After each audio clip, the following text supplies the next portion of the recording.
Wani ya ce za ya bani mota ya ga mai kwamadin ka sai ya fasa. Na ce magana ta bani mota ya ce na zagi yan uwansa. Kana masa na ji tsoguminsa ya riƙe motarsa don uwarsa. A kullum mun ƙarin maharami shasara firgita su kai shi. Ka dubi ido na ka ce in ba tafiyan Honorable Yazid dan Fulani. Na ce kai tafiyan Honorable Yazid idan mun fara ta ma Allah ya kona. Yanzu irin ka san ana sharan fage. To wallahi shine muke mutumin da yake da mutunci da kima mu shi muke. Yadda kan san nafila ne da farilla.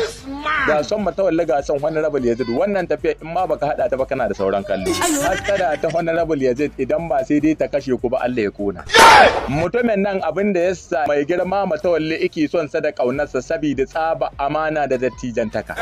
Idan aka ce maka dattija ba ana nufin mutum mai shekaru ba, a'a mutumin da isan girma isan tattaku ta yadda irin kowane bangare iya kiyaye dokokin Allah da na manzonsa.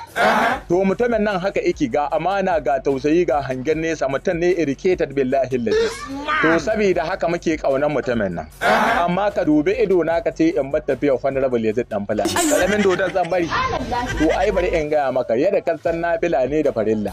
Dan haka matasan garin nan idan ba ku fito wop mu ƙara haɗawa gehen Honorable Yazid akwai madara cikin gwangwan saboda billahi lazi mutumin nan idan yayi maka alƙawali sai ya cika ya san girman alƙawali duk abin da yace to ce amsa in yace a'a kuma billahi lazi in zaka tabo tauraruwan nan surayya no goyon ba saboda haka karamin dodo ake magana nace kai baka isa ka jaya ra'ayina ba a wannan tafiya ce ta amana kamar yadda kake gani kala sa kala daya kauna ta gaskiya kala san kala daya kala san kala daya ta gaskiya